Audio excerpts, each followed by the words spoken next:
This right here is a very old cedar fence, but this is going to be my inspiration on how I'm going to design that.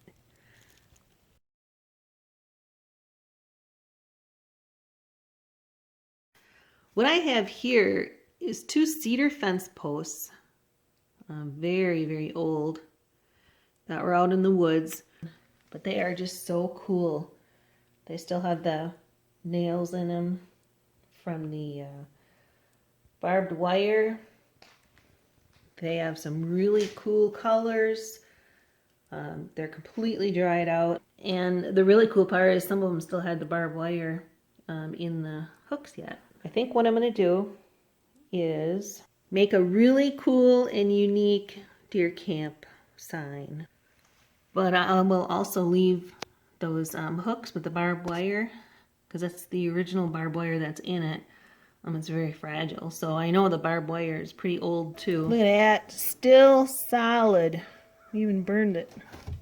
This will be the back side, but I don't want to take away a lot of the character in it and the natural beauty of the aging, because, I mean, you can't replicate that.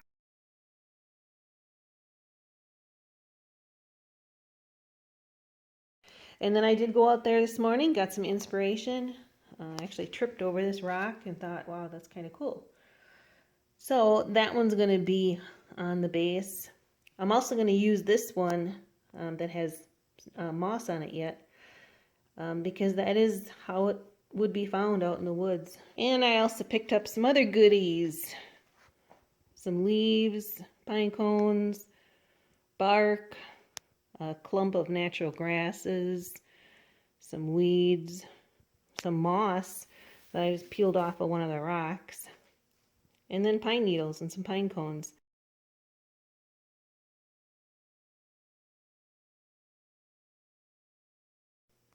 Well, before I start putting any stuff on the base, I just want to show you the sign. Okay, so I thought to make it look kind of authentic, I would have Mr. Kapper, you know, put a couple of shots in there and put some holes in it. So I said to him, all right, let's see if you can hit the deer. And this is just like right off of the deck, close to the pond. So I figured he'd be able to hit it really good.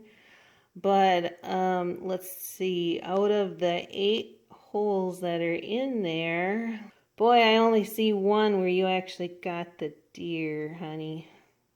Okay, so he did ask me if I wanted them grouped, and I said no, just put some holes in it. So yes, he's a much better shot than that.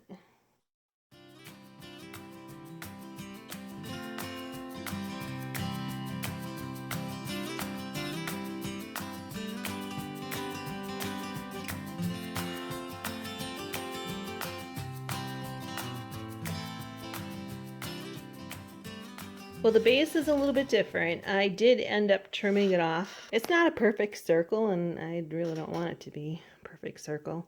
But then I went outside and I pulled off this long strip of cedar. What I'm going to do is glue that around the edge there, and that'll help finish off that front and cover up that plywood part of it. All right, well, there it is in the basement finished. I really like it because all of it came from the land here. So sometimes it's about sentimental value and just having fun doing it.